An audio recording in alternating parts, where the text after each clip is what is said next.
Dr. Mike Poe has been an administrator at all levels. And he's currently retired, but he also, I think, sometimes teaches college classes.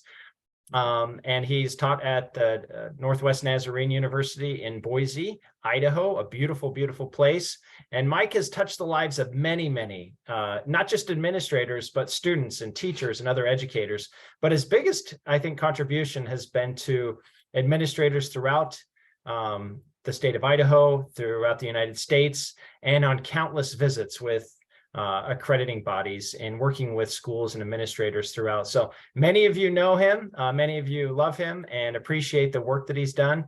And we're excited to hear from him because he has a lot of wisdom to give to us and that we can take right into our classrooms to get our students engaged. So with that, I'm going to turn the time over to Mike. Yeah, and let's mention also, Dr. Jake, that Dr. Mike is now, we're happy to be working with him as associate director. Yes. And Yeah. so he's part of our team now, and we're happy to have him serving with us.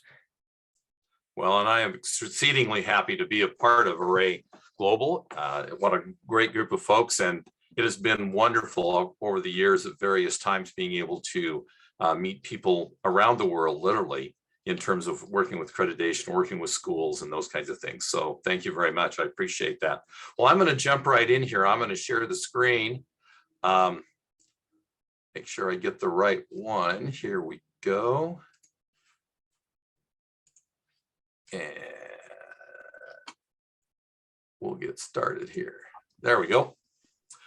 So today we're going to talk about student engagement, and it really is, student engagement really is the key to our success. Excuse me.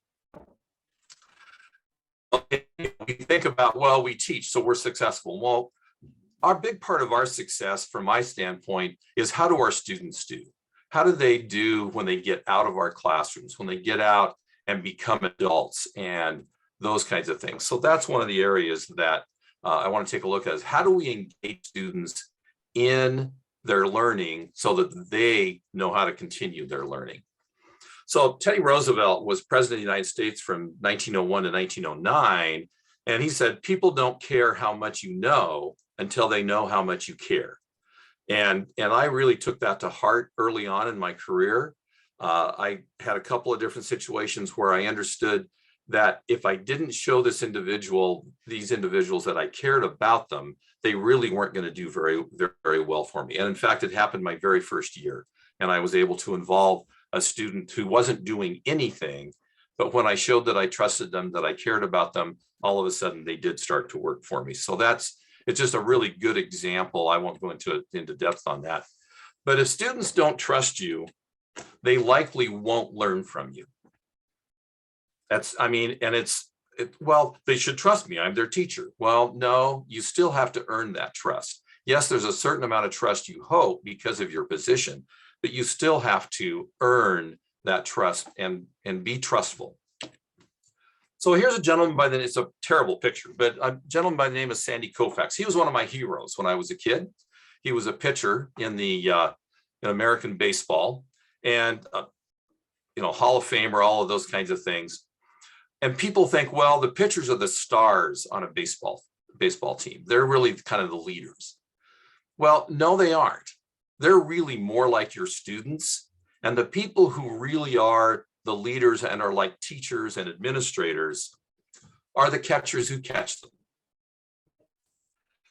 Catchers are the ones who literally study all of the batters and their statistics to know how to pitch to them. And the one on your left, I think, is Norm Sherry. He's the one that took Sandy Koufax from being a good pitcher to a great pitcher. And the way he did that is he finally figured out what Koufax needed to do. Literally in the middle of a game, Koufax would walk the first three batters in the first inning. So he was going down badly. And Norm Sherry went out and said, Sandy, quit trying to throw hard and throw strikes.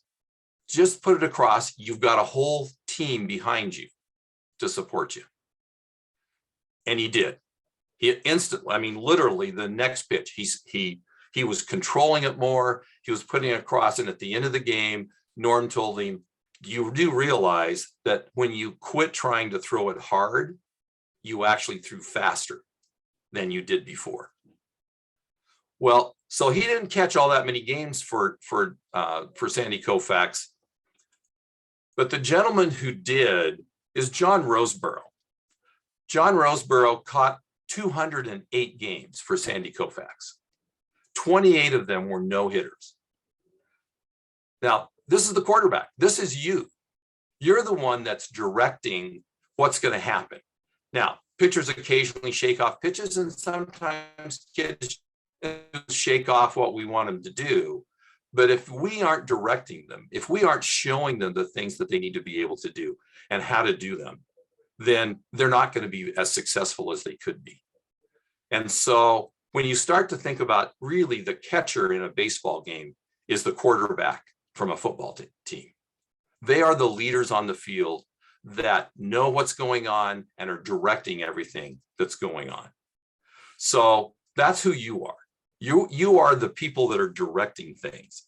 And Koufax he had to trust his catchers to be good.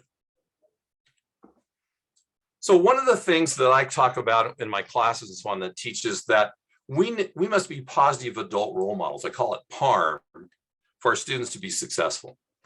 And as a leader in buildings or as a teacher, I expect teachers and administrators to be friendly, but I do not want them to be the friend. I don't want them to be the one that tries to interject themselves all the time in these kids' lives. I want them to be positive adult role models. And when I say that about, being a PARM, people will think, well, but you can't just let them do whatever they want. That's exactly right. That's not being a positive adult role model, because a role model shows people how to do things. So a PARM, a positive adult role model, show the students how to make tough decisions, how to stick to those decisions, and that actions have consequences, both good and bad. They demonstrate how to encourage others and have faith in their abilities. You can do that. I'll help you.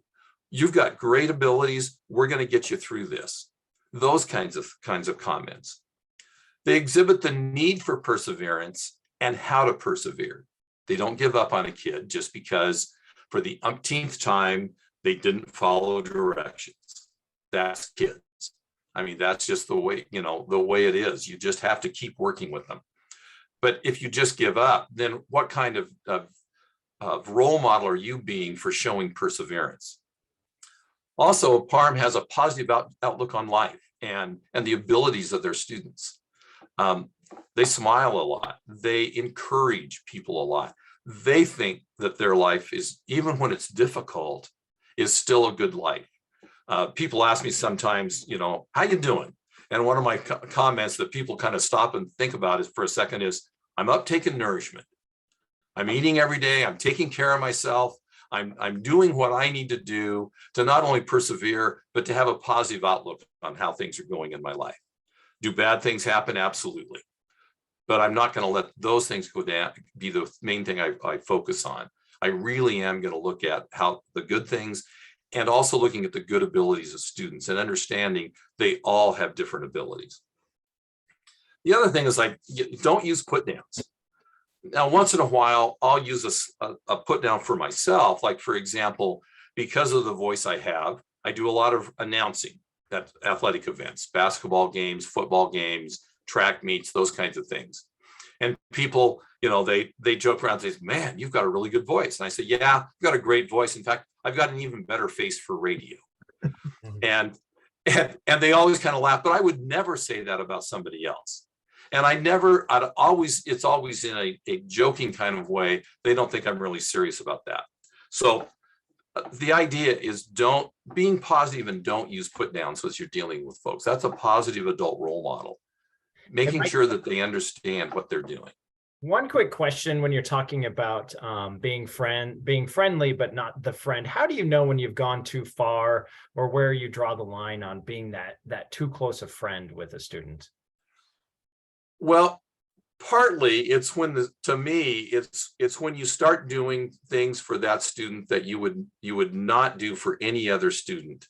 And in fact, quite honestly, there have been times when I've had to tell students, I've done you a disservice. I have become too friendly rather than being a positive adult role model. And I need to roll that back in. I need to make sure that I do hold you accountable, because I call them frequent flyers as an administrator, the kids that were in my office a lot. And you get to know those students way better than you get to know the good students. And so there were times when I would start to excuse what they were doing because I knew what was going on. Understand, without really acknowledging that when I did that, I was just enabling them to continue doing things inappropriate or making poor decisions. I needed to support their good decisions, not support their bad decisions. And there's lots of stories. I actually had to tell a teacher they couldn't go over to a student's house anymore because the student got mad because the teacher held them accountable, and go, "What, friends don't do that to friends." And so there's a fine line, and there's times you're going to do things for them, but certainly not that you wouldn't do for other students. Yeah, that makes sense. We have a policy in our schools, in my school district, that they can't be friends on social media. They can't interact with students on social media, just so the lines aren't blurred and the relationship is kept at a professional level at the school. Yep. Yeah, I think that's the key. And that's one of the things when I was principal that I found that we had to all watch very carefully this whole issue of how close can you get to students and, without crossing a line. And I think that's very sensitive. And I encourage all educators to really be thinking about that, because once you start making exceptions for a student, you're going down a dark path. Yep. Well, and I know here in the United States, we have a lot of athletic teams associated with our schools, and the coaches want to be able to communicate to their students all at once, and technology allows us to do that. But for example, in that situation, we tell our coaches, you are not to send a message to a particular student. Everybody on the team gets the same messages at the same time. Even if you're telling somebody, we need to have you at practice, or you need to do this, you communicate with, if you're communicating with the student, you have to do it to everybody at the same time. If you're calling a parent, that's a whole different matter. But in communication with those students, everybody gets the same messages at the same time to avoid some of those kinds of things. There's a book that one of my interns, my administrative interns, brought up to me, and it's a book called Trying. It came out in 2020. It's a part of a series, book by Kobe Yamada. And two things that I really took away from this book is that attempt what you can't in order to find out what you can. In other words, if you don't attempt things, then you don't know how far you can go. Quite honestly, I did not know when I was younger that I would be able to do these kind of presentations. I remember the first time that I really got up in front of a very close group and to speak in front of them, and I was sweating like crazy because I was so afraid that I was going to make a mistake. And the realization that even if I did make a mistake, they were still going to like me. They were still going to be okay. And that confidence, that me trying something that I wasn't sure I could do, helped me move forward. And now, I just did a big cross-country meet, and literally people all over the world were listening to me as they were tuning in on the internet to this cross-country meet, because everything I said, they heard. Didn't bother me.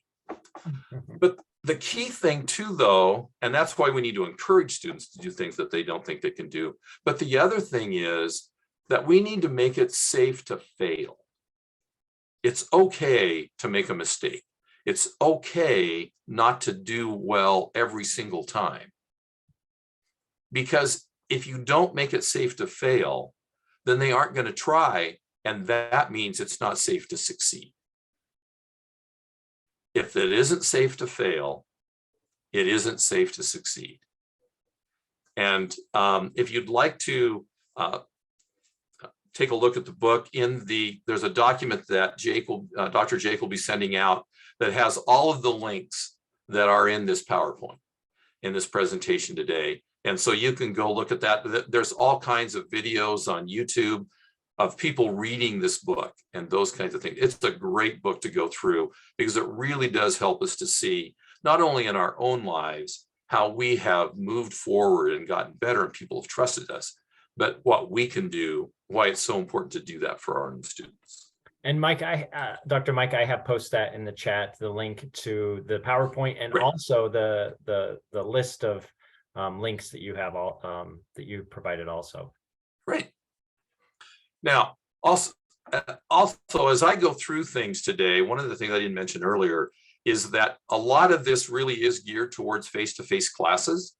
But if you are teaching in an online situation or wondering about that, I will talk a little bit about that. But if you come up with an idea of how you might be able to utilize some of these ideas in an online setting, put those in the chat room so other people can see them. So a whale's unique as a cactus. We got to understand the differences, but don't ask a whale to survive in the desert. Help people to do the things that they are good at, that they can use their skills.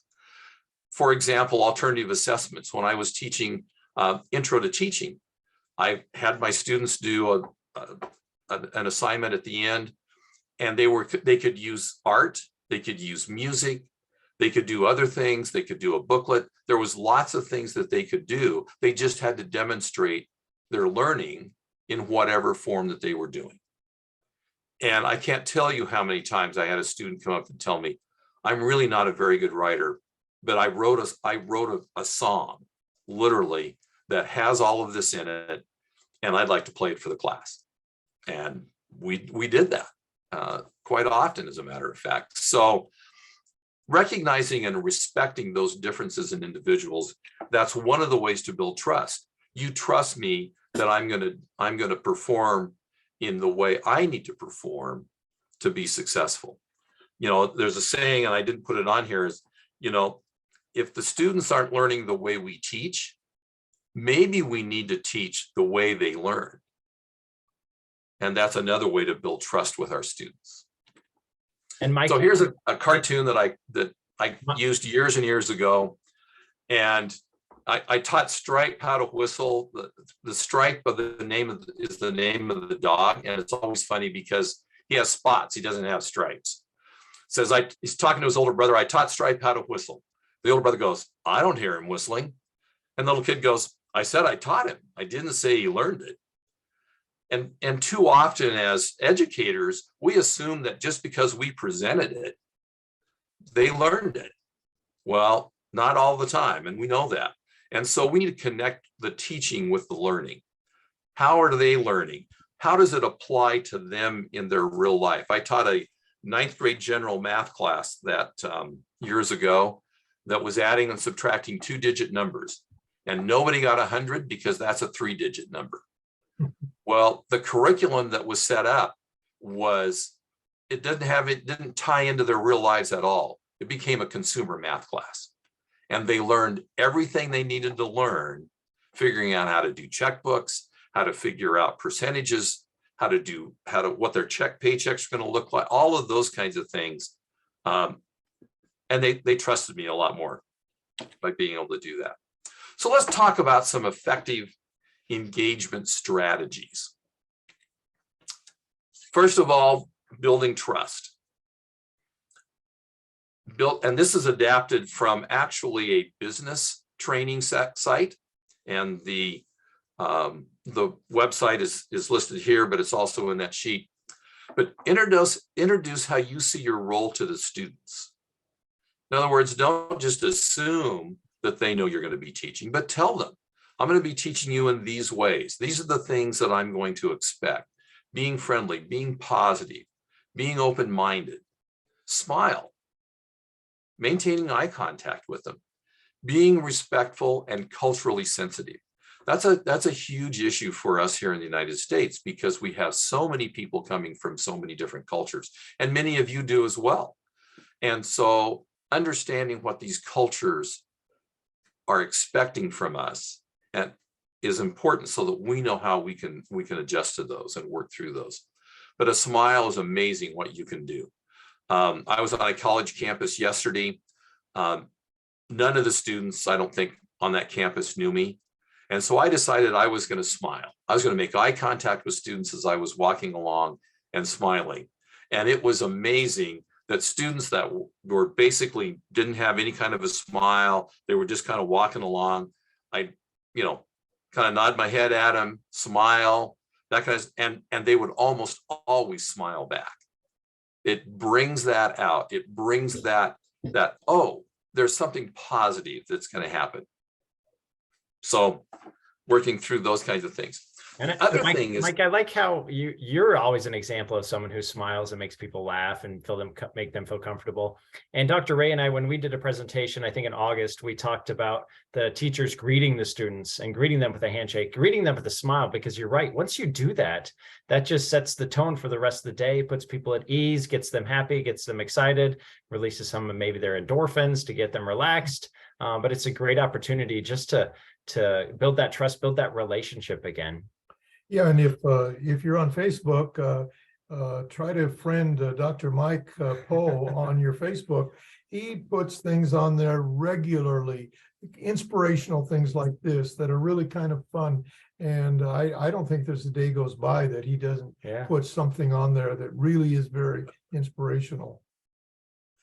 well, I figured that there's an old saying in the United States that says you catch a lot more flies with honey than you do with vinegar. Yes.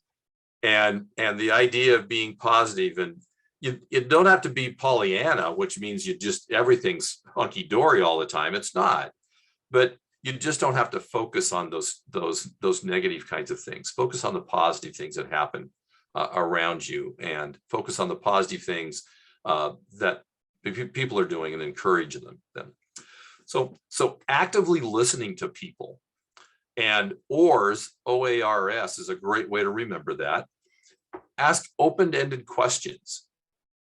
In other words, if all you ask in your classroom are answers that are yes or no, or just a direct quote, the students can memorize those kinds of things. They aren't going to do all that well. But when you ask them a question that they have to utilize knowledge, not only maybe from your class, but from other classes, to come together with an answer, that's when you're encouraging them to learn. You're helping them to do things that they didn't think they could do, and understanding how everything is education. Everything in our lives we should be learning from. Affirmations and validation. That doesn't mean false validation.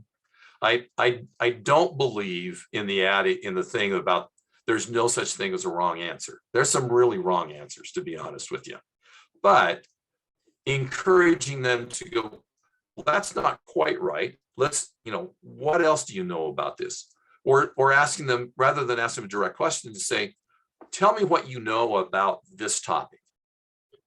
And working through that kind of a process and affirming them as they give that information. Reflection. Some students share something with you and you reflect, okay, so how does that tie to this? How does this work in your life? How can you do those kinds of things? Those kind of conversations take time. There's no question about it. But the other thing is that it will help them to learn more, because you're tying what they've said into what you're saying, and to their own lives and to your life. And being able then to summarize what has been going on, what's happened in the class, so that they can start to see, oh, this is how this thing that you said at the very beginning of the class ties in clear down here at the end of the class, or even from the day before. Getting those things to come together is important for our students. It's how learning happens. Now, another good rule to remember is called RULE, actually. And the R is resist telling the student what to do. Avoid directing, convince the student about the right path. For example, I would have students that would come to me and ask me a question that I knew was in the book, that it was, in fact, it was directly in the book. And I would ask them, have you read this section. I would maybe tell them the page or even the paragraph. Have you read that? Well, no. Well, then go read it. And then if you need to ask that question, come back. My students were constantly saying, you never answer a question directly. Oh, I'm generally going to ask you another question. Have you read this? Have you done the assignment? What do you think about it? Those kinds of things. So, but it's really, it's much easier to just give them the answer. It's really fast. It makes things go smoother, but it doesn't help them learn. I was in a STEM class once, Dr. Mike, and very similar situation. Students were working on a particular project and they couldn't get it to work. It just wouldn't work. So I happened to be in there when they went to the teacher and asked him by name, and they said, we can't get this to work. What did we do wrong? He said, go back and read the text or the book again and see if you can figure it out. He didn't answer their question, but they went back, and a couple hours later, they ran me down another part of the school and they wanted me to come in to see that they had figured it out on their own because the answer was already there. They just hadn't looked for it. It was pretty common when a new student would come into the class and ask one of those questions to have one of the other students go, don't bother asking him, he's not going to tell you. The U part is understanding their level of motivation, including their values, their needs, their abilities, their barriers. I had a student in that 9th grade general math class, a young lady, who told me flat out, I don't need this class. I don't need to learn any of this stuff. And I asked her, I said, why don't you need to learn this stuff? She goes, because I have a boyfriend. I'm going to get married. He's going to take care of all this. Well, about 2 weeks later, all of a sudden, she started turning in her work. And it was good work. It wasn't that she couldn't do it. And so I went and I asked her, I said, so you started doing your work. How come you started doing your work? And she goes, my boyfriend and I broke up. I guess I do need to know this stuff. So, but I understood where she was coming from. I didn't put her down for what she was thinking. I just kept working with her. You know, if there's barriers, you know, if they, for example, if they can't see very well and they don't have glasses, providing them, either moving them up closer in the classroom, giving them sheets of the papers that have larger print, or that where they can scale it up so that they can see it. There's all kinds of things, but we need to know about that kind of stuff. And listening with empathy, seeking to really understand where they're coming from, and understanding that not everybody comes from a really happy household or a happy family, that there are issues that are going on in our kids' lives, and understanding that they have needs to have some of those things addressed before they're going to do much learning. Quite honestly, if hungry students don't learn very well, you know, and I know some teachers that, no, you can't eat my class, da, da, da. I'm going, man alive, if they're hungry and they need to eat something to learn, I'm going to let them do that. Now, there are some places I taught science, so I couldn't have them eating around some of the chemicals, obviously, but you still have to understand what those are. And then empowering, working with students to create SMART goals, and that's what we're going to talk about next. And ideas to overcome barriers, giving them the skills that they need, giving them the information that they need, and then to work on problems and work through things. I think it's important to understand the difference between empathy and sympathy. And so many times we think we sympathize because we feel sorry for someone.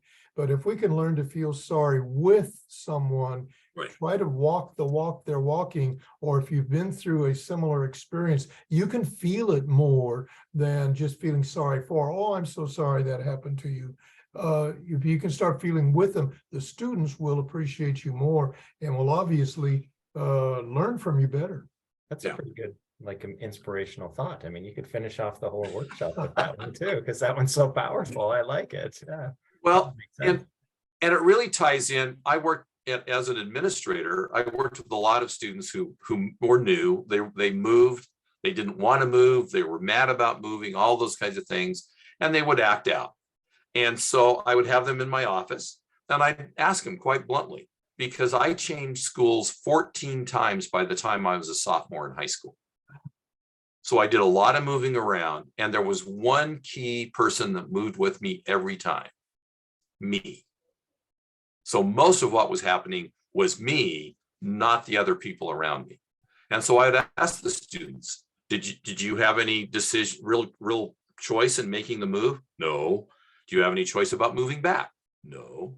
Then why don't you try working on things that you do have some control over, like your attitude, like doing your schoolwork, doing the things that you need to do. And because I made that move so many times myself, I could empathize with where they were coming from, but I also understood that they couldn't just stay in that situation and be successful. I needed to help them do that. Mike, there's a question in the chat I thought might be interesting to tackle. Okay. Aya writes, but do we need sympathy all the time? She wrote, I mean, some of the students just complain about the smallest things. I don't know if you or Dr. Ray want to take Well, that. let me jump in, because that's exactly the point I was making. Right. Sympathy is feeling sorry for somebody. Empathy is feeling sorry. And for this student who is complaining all the time, you need to kind of get into that way of thinking of this student and empathize with, because usually a student who's complaining all the time is really displaying more of a personal need than a problem with a situation or situation. So it is really trying to figure out what is making that reaction be the way it is. And that's, I'd say, if we could throw sympathy out the window and learn to empathize, that's a fine line, but it's a good one. Well, and the other thing is, the kid whines all the time about what's going on, and ask them quite point blankly, so what can you do to change that? And sometimes the only thing you can do is change your attitude. And But Mike, sometimes there are things they can do. I like that, because you go right back to the R and rule. When you put it back onto them, you ask them, what can they do to solve the problem? And let them figure out what the solution could be. And that goes back to a comment above. Miss Tessalima, she wrote about doing a workshop on mental health, and we're kind of delving into some of that a little bit right now. Yep. We might want to go into that a little bit more at a later workshop. But yeah, throwing that back and saying, well, what can you do about your complaining, or why are you complaining all the time? What can you do more? Can you do more work at home? Can you figure out what blocks are in your way that are making it so you can't get this done? Yeah, and Dr. Mike, I sorry to interrupt, because Farouz just put a comment in. Sometimes I feel like a teacher is a Superman or a Superwoman, because there's so many do's that we are supposed to be doing in the class. And I go back to something we said in an earlier workshop. Yeah. Remember, the most important thing you have to do might not be what you planned in the lesson. And we have to be thinking about that all the time. That will help us get into what students really want and how they're really going to, how we're going to help them meet their needs. Yeah. You have to understand that the students sometimes don't need the lesson. They need something else. Well, and I'm going to jump all the way back to early on in terms of the PARM, the positive adult role models. And I'm going to step on some toes here, and I'll just say that right up front. My biggest issue right now in schools isn't the kids. It's the parents. The parents who want to be buddies with their kids, as opposed to being positive adult role models and being parents. Well, I don't want them to dislike me, or I don't want them to be mad at me. I got news for you. Your kid's going to be mad at you from time to time.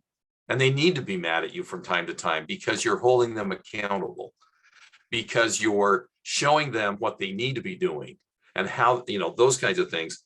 And a parent who lets their child do whatever they want, whenever they want, is not helping them at all. In fact, they're handicapping them as they become adults. So that's kind of a throwback to the positive adult role model. But I'm really, and I see it all over, and all over the world, I see this in parents. I want my kid to be happy, and so I'm going to let them do whatever they want. That will make them happy. No, it won't. Well, kids like structure, and they're going to push against it because they're kids. They want to see where those limits are. And so, yeah, a mental health or, kind of thing. Again, my biggest issue in schools right now, again, isn't the kids. My biggest issue is the parents. So, and that's kind of an aside, and that's a whole nother workshop, I'm sure. And we could include the parents on those workshops too, huh? There you go. Uh-huh. I know that's exactly right.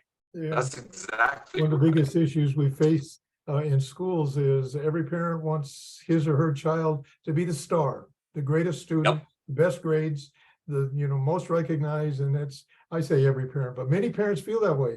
And if you're not doing this to make that child really special, it's your problem. And that's, but you're right, and you're right. We can talk about this at great length another time. Well, but and to tag on that just a little bit, part of the issue is the parents don't want to recognize that their own child has some very unique skills and talents. They want the talents they want them to have. And that isn't necessarily where those kids' talents are. And the same thing for us as teachers. Just because we want them to write this paragraph exactly the way we want it, as opposed to maybe writing a song about it, or to even do a piece of artwork about it, those kinds of things, means that we're trying to, again, put them in this little box when that may not be where they can be successful. So, but SMART goals, this is actually fairly common. They need to be specific. They need to be measurable. They need to be achievable. They need to be realistic. And they need to be time bound. When are you going to get this done? I'm a great procrastinator, and I literally have to set these time bound goals. When am I going to get this done by? Because if I don't, it'll just carry on till the very last second. And most people don't want to work that way. Like for getting this presentation ready, I wanted to make sure I had it pretty much done by Wednesday, so I could send it to Jacob, so that I could make sure that he knew what I was doing and we could make changes if we need to. If I waited till this morning to send him the material, we wouldn't have been able to do that. So Mike, are you recommending for teachers to sit down with each one of their students and set short-term and maybe long-term goals? And that, I might add before you answer the question, that's a great way to build a relationship too, to hear what the dreams and wishes are of your students. Yep, absolutely. Well, and so in the United States, one of the big goals for a lot of kids, both boys and girls, is to be a professional athlete. And I used to do a lot of motivational workshops. And one of the things I'd ask them is, so you want to be a professional basketball player? That's great. That's great. What are you doing to get there? If you're sitting around playing video games and you're not out, shooting hoops, practicing your dribbling, then you don't really want to be a professional basketball player. You have to decide what you're going to do. That's that getting in there. That's that perseverance piece that so many kids, well, this will just happen for me. No, it's not. Yeah. You have to work at it. I've known professional athletes, and I know what they did as they were growing up. And it wasn't sit around watching video games or playing video games. So. And Mike, along with that, I've noticed setting goals, SMART goals, with students as low as kindergarten when we're talking about test scores. Where do they want their test scores to go by the end of the year, as we assess them regularly to determine their progress. And it's amazing that they really focus in on those goals, and they do all that they can to achieve those goals because it's something that they established.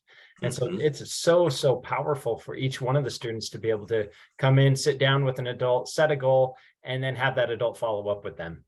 Yeah, and there've been a couple of comments on here about the difficult role that teachers have and so much to do and being all this stuff. I think the things that Dr. Mike is talking about today, if we could give that as our direction and the way we're going, it's going to make the other jobs much easier. Students will learn in their own way if we motivate them enough to really want to learn. Yep. Yeah. Some of them don't really don't understand that if they don't learn the things, that they're not going to be successful. And successful, I mean going to college. I mean being a successful adult, being able to have good relationships, being able to have a job that you enjoy, if you can get that. And I know there's places that's difficult, but the idea that I'm going to make the best out of whatever situation I'm in. I'm not just going to cry about things. And that's a tough thing to bring across to kids. That's that perseverance piece. Perseverance is huge. And I think, Mike, it's a thing that we need to get across to parents too, and involve them in the goal setting. There's some comments by some people in the chat, Fatima and Reza, about parents not doing anything. They want their students to learn this, learn this, but the parents aren't doing anything to support that. And if we pull them in with the goals, the parents will have that buy-in. They'll know exactly what they need to do to help their child meet that level too. Everyone knows their roles when you're setting those goals together as a team. I had a parent come in one time just livid that the teacher was expecting the student to read to them, to the parents, for 5 minutes every night. That's all, just 5 minutes. And that's not my job to listen to my kid read. And I looked at him and said, "Oh, yes, it is. That is your job." And you don't have to pay sole attention. Just the fact that they're reading out loud and that you're listening, you're hearing what they're saying, that is part of your job. He wasn't real happy with me, but I quite honestly, I didn't care at that point. That's a good point. I think we need to get across to parents that they're part of the team, the educational team, and that the education is not all done by the school, all done by that one teacher, that they need to be part of that. They need to be engaged. There needs to be things going on at home. There needs to be activities that are involved, and they all need to be moving that child forward in their educational progress. We use the term shareholders a lot in education. Oh yeah, and we're all part of the team.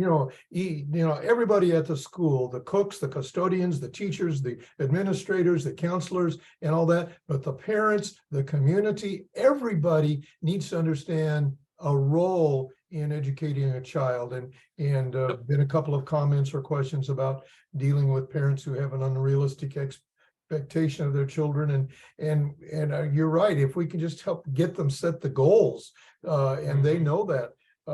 By the way, and we'll do it another session, I really believe in when we have parent-teacher conferences, we call them student parent-teacher conferences, and let the student lead the conference, show what he or she has done, and this is where I was, this is where I am. That'd be a tremendous way for parents to also understand what their kids are doing. Well, and I used to actually use that strategy when I had students that were in trouble and the parents were mad that I was holding their kid accountable because their kid had gone home and hadn't quite told them the whole story. So I call it lying by omission. So I would have the parents come in for a conference and I would require that they bring their child.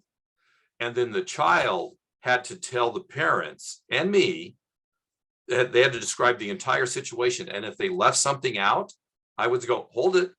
What about this? And see, the parents have already told you they're going to believe what their kid says. Sure. So when the kid all of a sudden realizes you're going to hold them accountable for all of it, not just one part, the parents are upset, number one, that their kid didn't tell them the whole truth. And so they start to understand that, no, it wasn't me that was out after their kid. Their kid did this, so on and so forth. So yeah, student-led conferences are a great way to deal with students, with parents whose students are in trouble that the parents don't want to believe that they did it. Yeah. Have the kid describe. And I think parent involvement is probably one of the strongest student engagement strategies. And it's funny, Mikey, I don't even know if you had it specifically as a strategy that you wanted to talk about, but it's interesting how it's gone that way in this discussion. And there's been a lot of comments about it too. I think when getting parents involved, sometimes they just don't know what to do. And I've seen in our schools where the teachers will actually send some specific work home for the parents to do with their child. Flashcards or some kind of fun activity that involves some learning, getting the entire family involved. So I would encourage people to start looking out of the box and try to figure out which ways they can get the parents involved, because once you get the parents involved, student engagement absolutely will go up, regardless of what kind of ideas you're coming up with. I see someone in the chat posting, have the parents come in and sit in the classroom. That might work for some. I see in others saying, no, that wouldn't work here. The student-led teacher conference are powerful, powerful ways to get parents involved. But again, Yep. parents sometimes just don't know how, and we have to figure out a way to get them more involved. Well, Well- having all three together, the parents, students, and the teachers. Yep. You can't say, well, my parents made me do this, or my teacher said this, or in your case, Mike, when you said you were picking on a kid or whatever, and hey, wait a minute, and you get them all together, you get the same story because you can't flim flam each other. Yep, no, that's exactly right. And it is important that we help these parents understand. And quite honestly, and I'm very serious about this because I worked with parents in a number of different countries. Every parent wants what's best for their kid. Pure and simple. I mean, I suppose there's some sociopaths that don't, but the reality is parents want what's best for their kids. Now, what they think is best for their kids and what's really best for their kids may be different, but nonetheless, they care about their kids.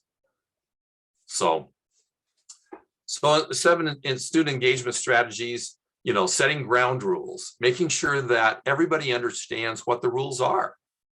And we can't assume that just because they're in 6th grade or 9th grade or whatever, that they already know all the rules. Well, they may know them, but they're going to see whether you're going to follow them or not. And if you don't set those rules and go over those with them, then things don't go well generally. Journaling can take place in a lot of different ways. I'm not a big journaling person, but I do keep notes and I do think about things. And so making sure that that's a reflection piece. Letting the students lead, letting them get up in front and do a presentation, especially with today, with as much technology as we have, you're not always going to be the expert on a particular topic in your classroom. You may have kids that's a huge interest for them and they're going to know more about it than you do. Let them lead, let them do some teaching, let them help other students. Icebreakers, helping students understand where each other is coming from, who they are, what some of their backgrounds are. The social emotional learning curriculum, there's 2 or 3 workshops, to be real honest with you, in terms of how you work through that process. Get outside the classroom, go someplace else, do something that involves more than just what's going on in your classroom. A class service project, doing something for the school, doing something for the community. It gives the kids a sense of success and importance because they're doing something that's more than just them. One of the reasons I loved 8th grade students is because once I got them on a project, they were incredible about the things that they would do in the community and the money that they would raise, the food that they would bring in, all of those kinds of things. It was just incredible but you had to get them involved. This website, I'm not going to go through all the things that are on there because we're running a little short on time here. But if you go to this website, this is specifically for biology students, but you can see very easily how it would tie in. And they have like 27 different things to do.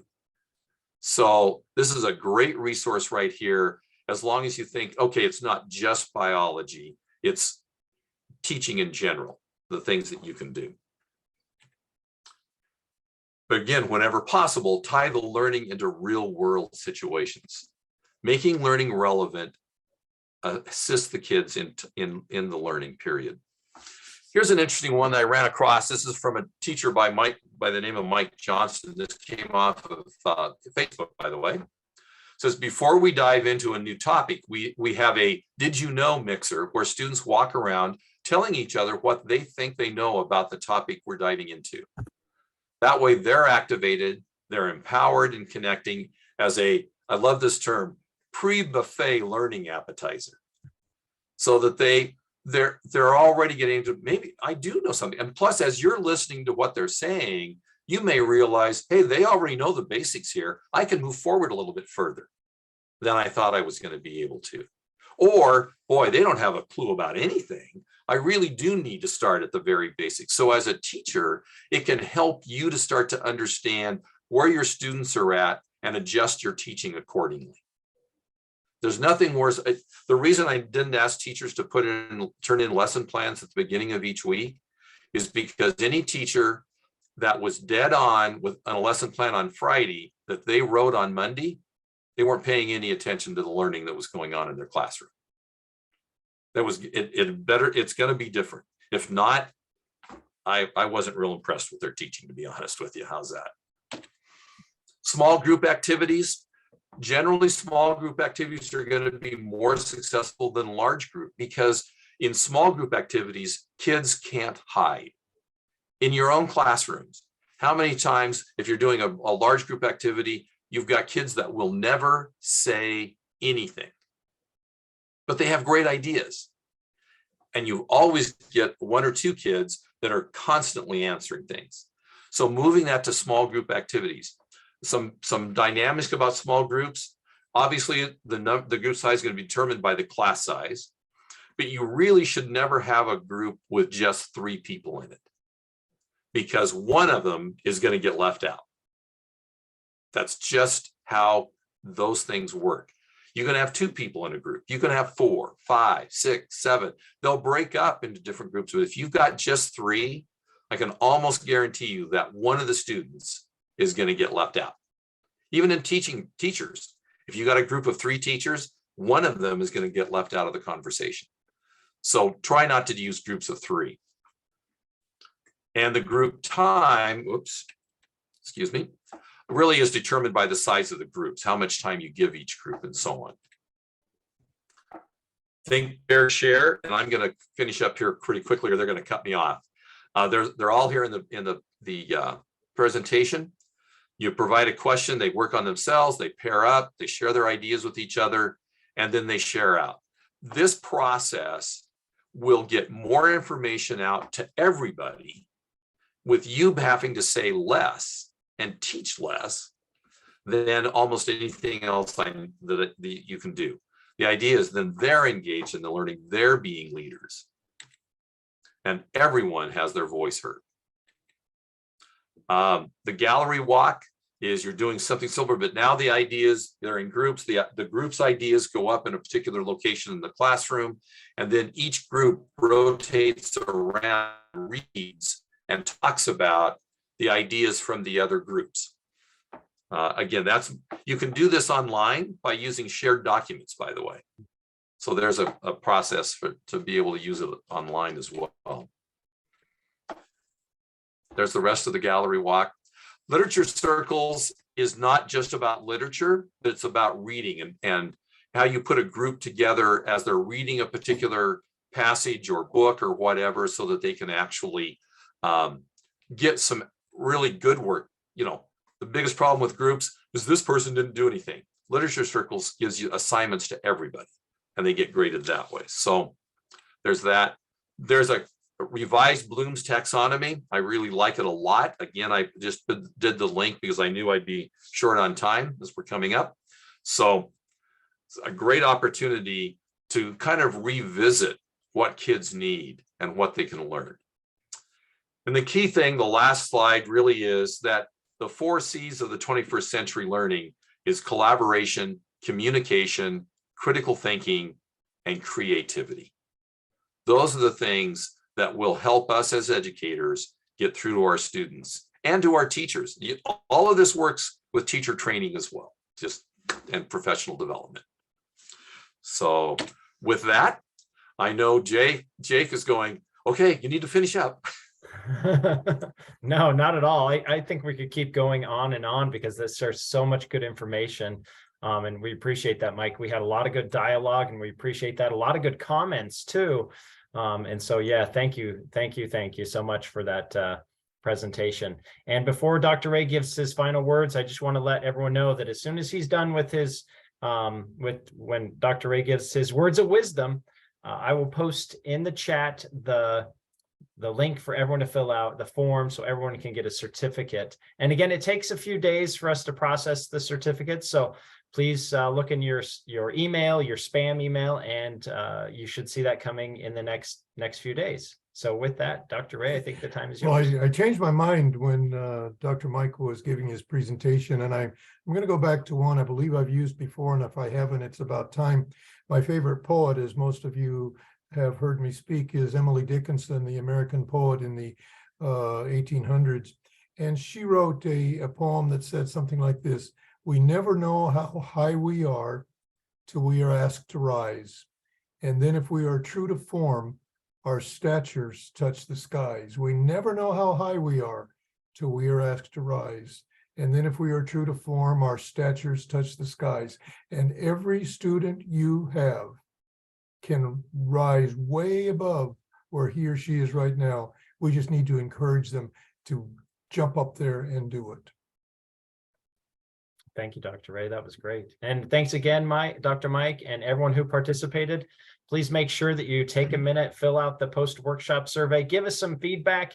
And if you're interested in having your school join Array Global or having us support your school in any way, please contact us at info@arrayglobal.org. Go right onto our website, send us a note on WhatsApp or on Facebook, and we're here to help you and your school and help every student receive a great education. Well, and the other thing, we're offering services to schools, to administrators and so on as well. If you need you think you want some help or to work on things or some new ideas or whatever, don't hesitate to let us know. We've all been administrators in Array. We understand those kinds of things, and we're happy to help out. We'd be glad to do that. It's us. If you have a question, you can post it in the chat or you can raise your hand. So those on Facebook, you can fill out the same form. It's in the chat also on Facebook. So for the link for the biology, it's in the links for all of the slideshows that I sent. I'll post that again here. Looks like you have your name as Mac. So sorry, I don't know your full name, but if you want to look at the slideshow and the links for everything, please put that in there. And Farouz is going to be our first question. All right. It's kind of a tradition now, Farouz, that you're the first guy that we go to. So it's always maybe that's a luck. That's a good luck. Well, anyway, thank you very much for an entertainingly engaging session by Dr. Mike Poe. My question is the following. Actually, most of those ideas of yours quite resonates with my teaching philosophy. And there were a couple of takeaways from your session, like PARM, OARs, rule, which I loved the most.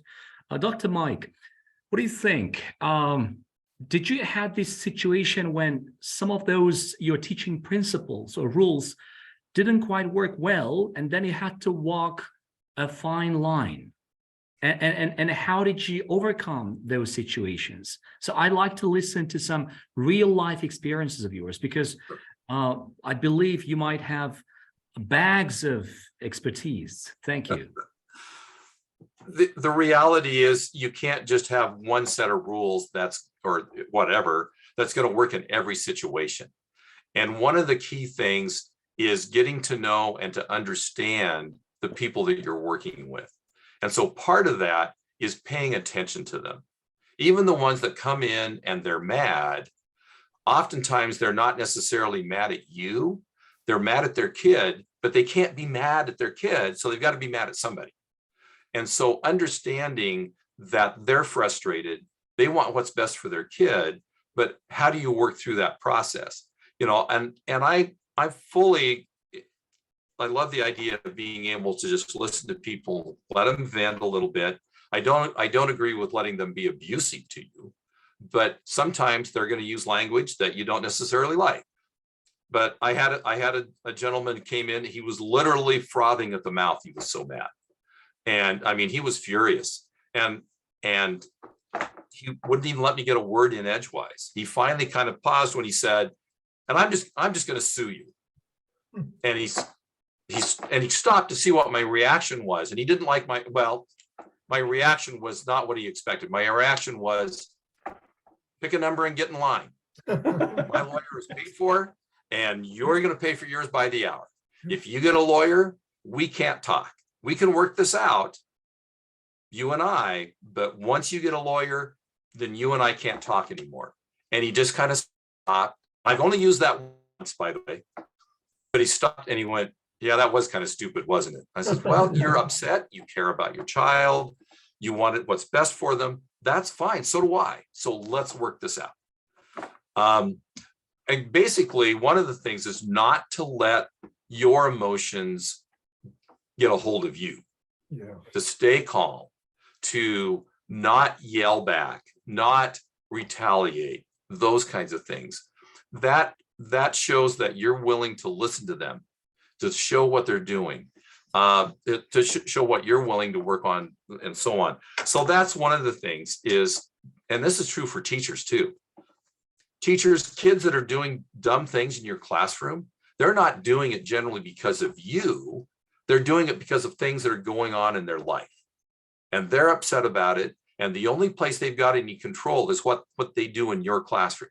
Has nothing to do, unless you're a real jerk, it has nothing to do with you. It has all to do what's going on in their life. And understanding that means you don't have to take it personal anymore. It's what can I do to help this student? And I've had to tell students, that's the way you behave at home. That's fine. That's at home. This is how you behave here at school.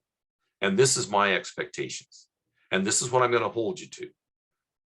And they start to go, okay, so school now becomes a safe haven for them to get away from some of the things that are going on in their life. And when school becomes that safe haven, now they're willing to do almost anything to stay in school and to learn and to do more. And again, it comes down to attitude. Am I just trying to be right, or am I trying to do what's best for the kids? So yeah, I mean, we teach whole courses, 3-credit courses on student engagement and you know, these kinds of things. But it's one of those things that, again, maybe the basis is just don't let them get under your skin. Well, and you know, the famous thing that we like to talk about is get your ego out of the picture. Mhm. It's not your ego that matters. And we sometimes we've got a couple more questions. Michael, is it T. Michael? I think T. Michael. T. Michael. You should be able to unmute yourself now, Michael. Absolutely. Thanks so much for this Hey, welcome. opportunity. All right. Just wanted to ask, if you are handling a class that you have students even more than your height, and the students are aware that there is no discipline is not inculcated in the school, they're quite aware of it. How can a teacher manage such students? Well, let me just jump in really quick and say the discipline has, so many times we think that discipline is negative. Discipline is can be very positive also. You know, praise and punishment are both forms of discipline. And sometimes we need to start trying to emphasize those things which students are doing well. And you have to make sure that your classroom is a haven where students understand what your expectations are. Dr. Mike has gone through many of these today, and it's not an easy target, but it's one you can reach, but it's got to be consistent on your part. And another part of that is catching those students, especially the ones that are being the most disruptive, catching them doing something positive and telling them that you thought it was positive, because they're going to assume that because they're being bad, or whatever word you want to use in your classroom, that you don't like them. No, I don't like your behaviors, but I like you. I care about you. I had a student who, and I mentioned it earlier, who wasn't doing anything at all in my class. Well, I had a game that I called, it's called 9 Square, and I'll see if I can get the directions and stuff, and we can get it set out at some point. But I needed a confederate. I needed somebody to help me. And so what I did is I got this student who wasn't doing anything to be my confederate, to be the one that was going to help me. And as soon as, and she was amazed that I was even talking to her, given that she wasn't doing any work. She got to be the keeper of a secret until the kids were able to figure it out. And that gave her the feeling that I trusted her to keep that secret and to do the things that I was asking her to do. And you know what? She really did start to turn her work in. And I've done that with a number of other students. The idea is I need to catch them. Sometimes if I can't catch them doing something good, I'm going to help them do something good so that then I can praise them. But in a very crowded classroom, it's very difficult to do that. And it's going to take some time. There's no question about that. But that's part of that perseverance. I'm going to keep going. I'm going to keep working on this. And yes, I'm not going to throw you away. I'm going to keep working with you. Let's take a couple more questions. I think Marcella. Gratitude for the answer. Yep. And Marcella, and then is it Akanan? If I'm saying that correctly, Marcella. Marcella, do you want to unmute yourself? You got your camera on Yes. too. All right. Good evening. Good evening. I've got this concern, and this mostly touches the parent. I'm an early childhood teacher, previously a social worker, but then in the years that I've handled the early years children, there is a slight little bit of challenge that I've faced with some of the parents. That we have parents who totally at all will never get engaged in their children's academic life, simply because they see the early years as a place that the child just needs to go and play and have fun. While yes, what we instill in the child are skills, but then the presence of the parent is very important. So 3 years down the line, the child completes her early years and then moves on into grade 1 or year 1, 2, 3. But then once they are in grade 1, 2, 3, that's where the reality dawns on the parent, because that's where now they want to participate and be in for their child, but they missed out on this. But while they are there, the child's performance and actions and behaviors is quite pathetic. The parent was absent. So my question is, how can we really try to make the parent understand the importance of their presence in the child's early years foundation? It's taken for granted so much here. That's a really tough question. And the reason it's tough is because when the parents have decided that they are not going to be involved, it's very difficult to get them involved. And sometimes they don't become involved because they are afraid that they don't know enough, that they don't have enough education themselves, or that they don't know how to do things. And so part of that behavior by the parents is as much fear that they're going to be found out that they don't know all these things by their kids, that we need to encourage parents in terms of helping them to see, you do know how these things, you care about your kids. That's the key central thing. And maybe because of work or whatever, you aren't as around as much as you would like to be, but how do you make that quality time with them? And how do you do things with them to understand that, yes, you do know a lot of this work. And if you can't get the parents to come in, and that's a real situation at times, but again, reaching out, continuing to reach out to them, to ask if there's some other, we assume that parents can always get away from their jobs, and they can't. And that's why, like here in the United States, when we do parent conferences, we do some in the afternoon and we do some in the evening, because we know that some parents can come in the daytime, but we also know that most cannot. And so we have to have evening hours for them to do that, making ourselves available so that we're not setting up those barriers to the parents. But part of it is convincing them that they do have things to offer their child, even in terms of education, even if they don't have a good education themselves. And part of that is fostering that desire. My grandfather never got out of 4th grade. And yet there was never a question in our family whether I was going to college or not. My grandparents raised me.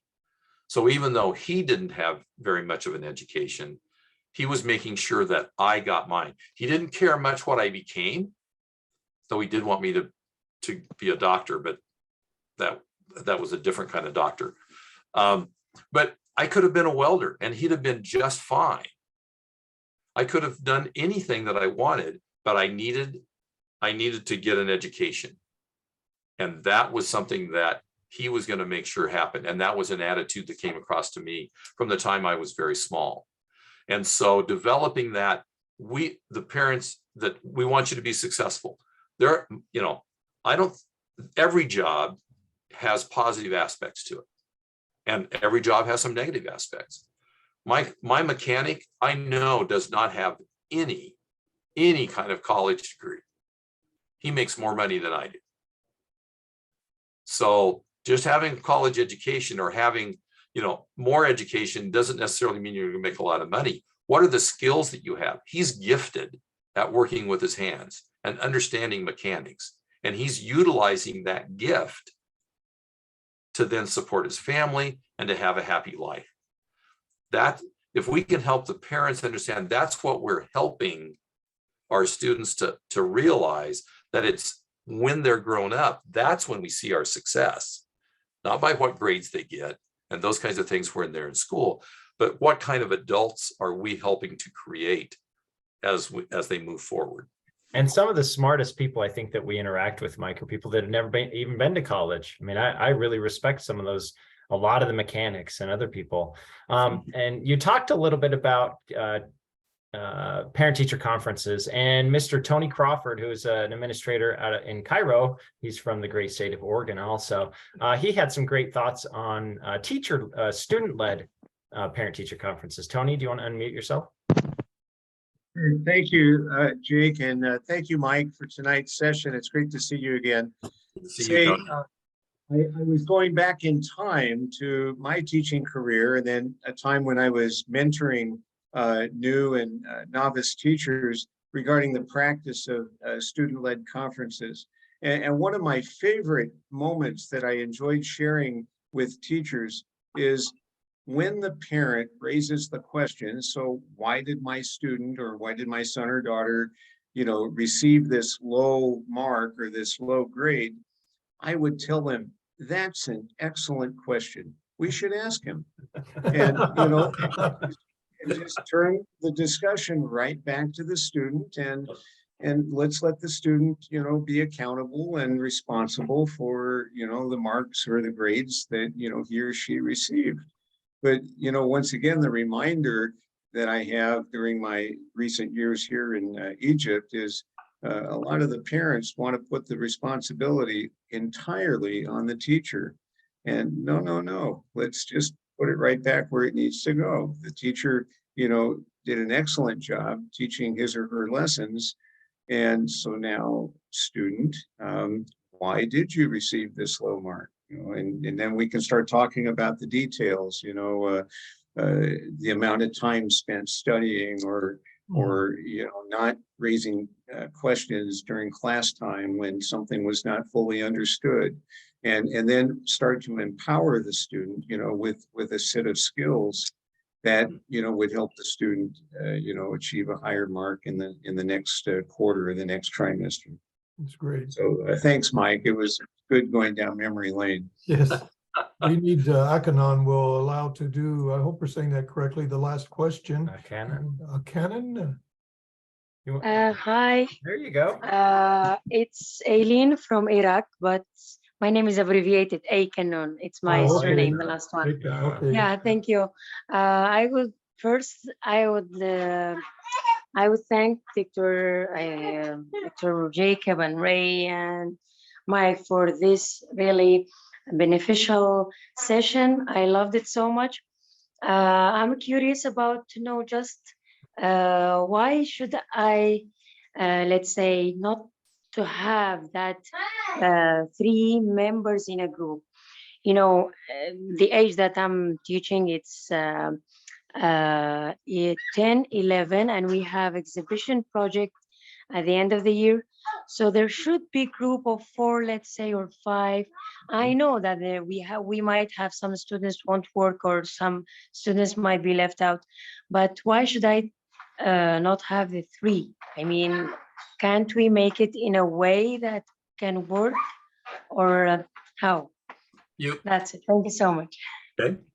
So using the literature circles, that's a great way to divvy up responsibilities in groups. But if you're doing especially a small group and in a classroom, what happens is that 2 of the students will end up talking to each other all the time, and the third one just kind of gets left out, usually the quiet one, and they end up not participating as much.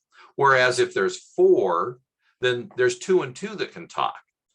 In terms of doing your project at the end, 3 could work in that, but they each need to have an assigned responsibilities. And again, the material on the literature circles, where it assigns a person who is a researcher, it assigns a job to somebody that's the leader, and it assigns a job to somebody that's keeping notes. So it gives these roles to the people that are working in the group. So in that situation on a project, 3 can work, but you just have to make sure that you set things up so that it will. But in a small group, just a temporary group in the classroom, 3 just does not work very well, because it really does isolate one of the individuals almost all the time. Same thing, even in adult conversations. How often have you come up to somebody into a group of 2 that are talking, and you come in and either you don't get a word in because you're the odd person out, or if you see a group of 3 and you watch them, that 2 of them are talking all the time and the other one's trying to say something and they just don't get very much said. So they don't get involved in the conversation very well. The 3 is just an awkward one, especially in, like I said, in temporary types of groups. For doing a project, you could probably do 3, but you just need to make sure things are set up well in terms of responsibilities. Great, thank you. And we could go on for a long time, and we're going to call it off now. And thank you. We know we had some more people who wanted to ask questions. Feel free to put them in the chat, and we'll see if we can get a response. But it'd be a great workshop, and we've got one coming up soon. Yep, in December, Dr. Ray and I are going to be presenting on curriculum development. So you want to come to a great workshop to learn about how to best set the backbone of your school and your curriculum.